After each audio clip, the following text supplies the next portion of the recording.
Hello दोस्तों, कैसे आप सब? केम छो? आप सभी का स्वागत करती हूँ मैं, Sanam Patel. Praise the Lord.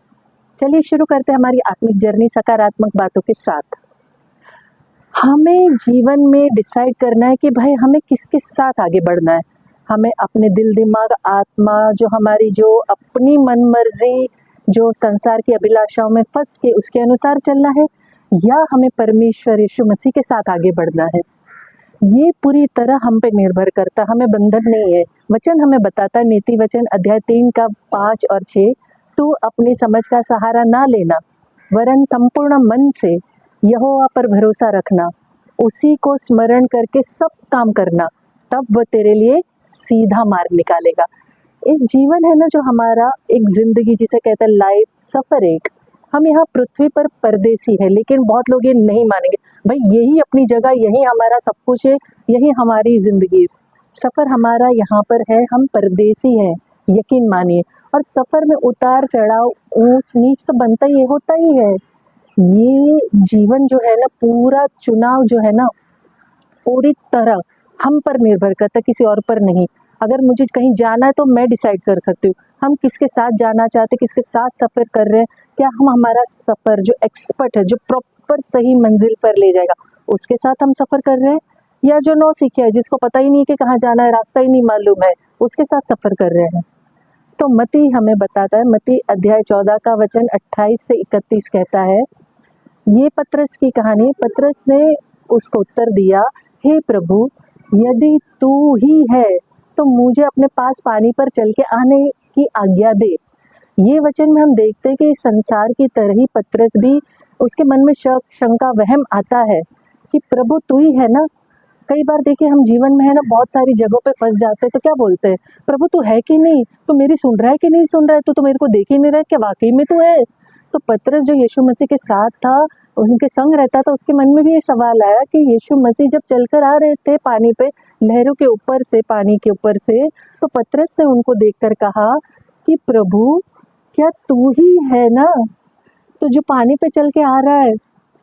ये हम सबकी दुविधा है, साथ रहकर भी उसने नहीं पहचान पाया। तो वो आत्मिक तौर से नहीं, संसार के तरीके से देख रहा था। वो सोच रहा था कि संसार जैसे सोचता है, संसार की अभिलाषाओं में फंस के हम सच्चाई, सच्चे परमेश्वर को, जिंदा खुदा को, यीशु मसीह को नहीं जान पाते, उसकी बातों को समझ नहीं पाते। उसी तरह उस वक्त पतरस जो साथ में रहा परमेश्वर के, वो संसार की बातों में अटक के, उसके दिमाग में कहीं अटकी बात, वो पूछ रहा है कि प्रभु तू ही है ना। उसने कहा आ। तब पतरस नाव पर से उतरकर यीशु के पास जाने को पानी पे चलने लगा। यहाँ पर वो सिर्फ यीशु को देख रहा था, यीशु मसीह के ऊपर उसका ध्यान था, केंद्रित तो उसका वहीं था। वो वहीं ताक रहा था यीशु मसीह को कि यीशु मसीह की तरफ मुझे जाना है, वहीं मैं चल के जा रहा हूँ। और यीशु ने कहा जब आ, तो पतरस उधर चल के जाने के लिए पूरी तरह यीशु मसीह को देख रहा था, फुल कॉन्सेंट्रेट। लेकिन आगे का वचन बताता है, पर हवा को देख के, जैसे बाल मेरे उड़ रहे हवा से, हवा को देख के वो डर गया, चिल्ला के कहने लगा, हे प्रभु मुझे बचा ले। इसी प्रकार हमारी स्थिति, हमारी हालत होती है। हम मानते हैं, जानते हैं प्रभु को, यीशु मसीह को, कि यीशु जिंदा खुदा है, लेकिन संसार को ज्यादा महत्व दे देते हैं। संसार की अभिलाषाएं, संसार की जो कहते हैं ना हमारी अनवांटेड जरूरत है, बहुत जरूरत नहीं उसको, उसके मतलब उसके पास है तो उससे ज्यादा मेरे पास होना चाहिए। तो ये सारी चीजों में हमारा ध्यान जो है ना, यीशु की बजाय संसार की बातों में, सोच विचार, कठिनाइयां, जरूरतों पर कंसंट्रेट हो जाता है, ज्यादा जरूरत में लगे रहते हैं। हम भूल जाते हैं कि हमारे जीवन के सफर में किसको चुनना है, कौन हमारे साथ है, किसके साथ हमें सफर बिताना है, ये हम भूल जाते हैं। जैसे पतरस भूल गया, हम अपनी समझ के अनुसार चलने लग जाते हैं, ना कि परमेश्वर की समझ के अनुसार। जब वो कहता है कि अपनी समझ का सहारा ना ले, मुझे याद रख, तू तेरे लिए सीधा मार्ग निकालूंगा। मगर हम तो अपने ही आपको कहते हैं ना, ओवर स्मार्ट समझते हैं कि भाई मुझे तो सब आता है, मैं जो कर रही हूँ सही कर रही हूँ, जो मेरा है ना सब दिमाग करेक्ट जा रहा है।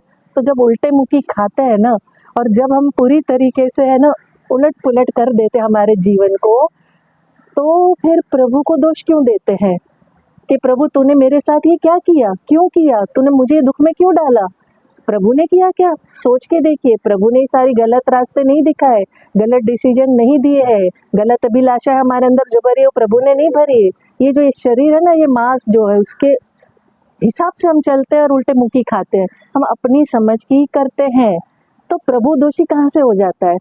हमें समझने की सख्त बेहद ज़रूरत है कि हमारे सफ़र में हमारा साथी कौन है। यीशु ने जो तुरंत हाथ बढ़ाया जब पतरस के ऊपर, थामा उसको और उससे कहा कि हे अल्पविश्वासी, तूने क्यों संदेह किया? यहाँ पर देखिए, पतरस ने जब यीशु से मांगा, वो खुद उसके लिए तैयार नहीं था। हम कई बार है ना बहुत सारी चीज़ें मांगते, प्रभु मुझे ये चाहिए, वो चाहिए, फलाना ढिमका, व्हाटएवर, मतलब दुनिया भर की चीज़ें चाहिए, लेकिन क्या हम उसके लिए प्रॉपर तैयार हैं? यीशु को जानने के बाद भी वो फेल हुआ, हारा।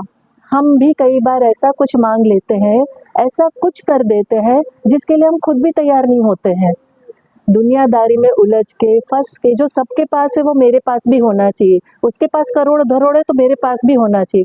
फिर हम परमेश्वर पे संदेह करते, वो तो हमारी सुनता ही नहीं है, वो तो हमें देखता ही नहीं है। आगे के वचन हम देखते कि इस पूरी घटना का असर क्या हुआ। इस पूरी घटना का मत्ती अध्याय 14 का वचन 32 और 33 कहता है, जब वे नाव पर चढ़ गए तो हवा थम गई। यीशु और पतरस जब नाव पर चढ़ गए ना, तब हवा थम गई। इस पर जो नाव पर लोग थे, बहुत सारे लोग थे, उन्होंने उसे दंडवत करके कहा, सचमुच तो परमेश्वर का पुत्र है। नाव में और भी बहुत सारे लोग थे, जैसे मैं बता रही हूँ, वो लोग देख रहे थे सारा ये पूरा किस्सा। जो पतरस पानी पे जा रहा था, तूफान देख के डर गया, तो उन लोगों ने दंडवत किया परमेश्वर को कि तू सचमुच परमेश्वर का पुत्र है। कई बार हमारा जो बिहेवियर, आचरण है ना, हमें कुछ सिखाने के लिए नहीं होता है। कई बार हम जो कर रहे हैं, हम जो सीख रहे हैं, हम डिपेंड करते हैं कि मतलब जो देखने वाला है ना, वो बहुत कुछ सीख जाता है। कई बार ऐसा होता है कि मतलब हमें जो सिखाया जा रहा है, हमारे आसपास के खड़े हुए लोग ज़्यादा आसानी से सीख जाते हैं, बिकॉज उनका कॉन्सेंट्रेट पूरा उसी पर होता है, हम पर केंद्रित होता है कि ये क्या कर रही है, क्या सीख रहा है। हम जो खुद सीख रहे होता है ना, उस पर हमारा कॉन्सेंट्रेट कम होता है। पतरस के शक की वजह से उस नाव में जितने लोग थे, उन सभी ने ये विश्वास किया कि यीशु मसीह ही जिंदा खुदा परमेश्वर का पुत्र है। यिर्मयाह का अध्याय 17 का वचन 7 और 8 हमें कहता है कि धन्य है वो पुरुष जो यहोवा पर भरोसा रखता है, जिसने परमेश्वर को अपना आधार माना हो। वो उस वृक्ष के समान होगा जो नदी के किनारे पे लगा हो और उसकी जड़ जल के पास फैली हुई हो। जब धूप हो तब उसको ना लगेगी, उसके पत्ते हरे रहेंगे और सूखे वर्ष में भी उसके विषय में कुछ चिंता ना होगी, क्योंकि वो तब भी फलता रहेगा। तो सोचिए कि जब परमेश्वर की आशीष उतरती, परमेश्वर का कहते ना आशीर्वाद आता है, तो उस पर जब हम भरोसा करते तो वो हमारा मार्गदर्शक है, वो हमारा साथ चाहता है, वो हमारे साथ बना रहना चाहता है, वो हमसे प्रेम करता है, हम उसके साथ बढ़ने नहीं रहते, वो हमें आगे बढ़ाना चाहता है। यीशु मसीह वो हमें देता है जो हम मांगते हैं। कई बार हम तैयार नहीं होते पतरस की तरह, उसे संभाल नहीं पाते हैं। मेरे जीवन का भी उदाहरण मैं आपको कई बार दे चुकी हूँ। खुद का घर, बैंक बैलेंस, गाड़ियाँ बहुत सारी अच्छी थी, नहीं संभल सकी बहुत सारी चीज़ों के कारण, मेरे कम बुद्धि के कारण, अंधविश्वास के कारण, गलत लोगों पे विश्वास करने के कारण, भरोसा बुरी तरीके से करने के कारण। परमेश्वर पे भरोसा करने की बजाय मैंने इंसानों पे भरोसा किया, तो उल्टे मुक्की खाई है मैंने। कई बार हम आगे का नहीं देख पाते, बस जो चाहिए मुझे अभी चाहिए, अभी अभी अभी अभी बस अभी। तो वही मेरे साथ भी हुआ कि हाँ ठीक है, मुझे ये चीज़ चाहिए, प्रभु तुम मुझे ये कर दे। प्रार्थना किया, प्रभु को जानती थी, प्रभु को मानती थी, उसके बावजूद भी हर चीज़ मेरे हाथ से गई। क्यों? क्योंकि मैंने प्रभु पे डिपेंडेंसी नहीं रख के मनुष्य पे डिपेंडेंसी रखी। उस वक्त मैंने बातों को समझा नहीं, उस चीज़ों को समेट के रखने के लिए, संभालने के लिए मैं तैयार नहीं थी। जो लोग चालबाजी कर रहे थे मेरे साथ, जो लोग गंदगी कर रहे थे मेरे साथ, छल कपट चल रहे थे, रास्ता भटका रहे थे, उसके साथ चल पड़ी। मैंने सोचा ही नहीं कि ये इंसान धोखा दे रहा है या दे रही है, ये सारी बातें गलत है, रास्ते गलत है।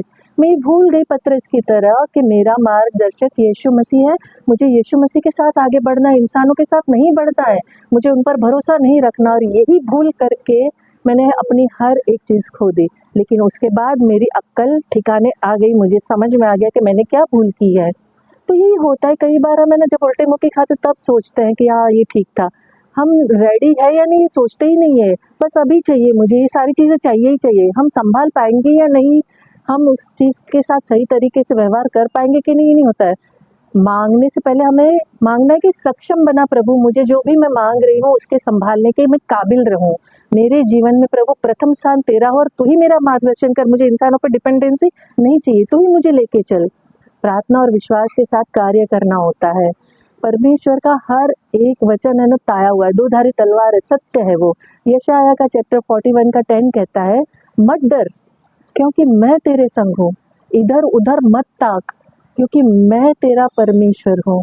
मैं तुझे दृढ़ करूंगा और तेरी सहायता करूंगा, अपने धर्म में दाहिने हाथ से मैं तुझे संभाले रहूंगा। आमीन, हालेलुया। यही हकीकत है, परमेश्वर हमें संभाले रखता है। बहुत क्लियर है, बहुत स्पष्ट है। वो हर बार कहता है मत डरो मत डरो मत डरो। मेरे जिंदगी के जितने भी डिजास्टर हुए ना, जितने भी मैंने गलत फैसले लिए, जितने बार मैंने उल्टी मुंह की खाई है, सिर्फ और सिर्फ मेरे डर ने मुझे हराया है। क्योंकि मैं कई बार इंसानों का डर, खोने का डर एक्सेप्ट नहीं कर पाई, चीज़ों को बोल नहीं पाई, जो गलत है गलत नहीं बोल पाई, उसके मुँह पे उसे नहीं कह पाई, गलत बातों के साथ चुपचाप खड़ी रही। लेकिन परमेश्वर बाइबल में अनगिनत बार कहता है मत डर, मैं तेरे साथ हूँ, मत डर, मैं तेरे संग हूँ। यही होता है कि परमेश्वर कहता है मत डर और इधर उधर मत ताक। मैंने इधर उधर झाँका, मैं तुझे संभालूंगा, मैं तेरे साथ हूँ, वो छोड़ के मैंने इंसानों पे भरोसा किया। हमें अपनी समझ का सहारा नहीं लेना है, परमेश्वर पर निर्भर रहना है, डिपेंड रहना है। वचन जो हमें सिखाता है ना कि हर हाल में, चाहे किसी भी स्थिति में हम क्यों ना हो, परमेश्वर पर ही भरोसा रखना है। इस संसार के लोगों पे, संसार की बातों में, संसार की अभिलाषाओं में नहीं उलझना है, नहीं फंसना है, अपनी समझ पर नहीं। ये हमें ना हर काम में परमेश्वर को याद रखने की ज़रूरत है। उसकी इच्छा के अनुसार चलने को समझाता है वचन, हमारा मार्गदर्शन करता है। और ये एक बहुत ही प्यारा वादा है यार कि हम परमेश्वर पर भरोसा रखेंगे ना, तो इस दुनिया की कोई ताकत, कोई शक्ति हमें हरा नहीं सकती है। और उसकी इच्छा के अनुसार जब हम चलते हैं ना, तो वो हमारे हर मुश्किल काम को आसान कर देता है, हमारे जीवन की हर एक कठिनाई को सरल कर देता है। तो डिसीजन, अल्टीमेट चॉइस हमारी है कि हमें किसके साथ सफ़र करना है, हमें किसके साथ चलना है। हमें यीशु के साथ आगे बढ़ना है, ना कि संसार की अभिलाषाओं में फंस के किसी मनुष्य पर डिपेंड होकर उसके साथ आगे बढ़ना है और उल्टे मुँह खाना है। हमें यीशु मसीह के साथ आगे बढ़ना है। और आखिर में मैं जैसे अंत में कहती हूँ, मैं दिल से चाहती हूँ आप खुश रहें, अपनों को खुश रखें और हमेशा मुस्कुराते रहें। शांति, शालोम और सलाम आपके नाम।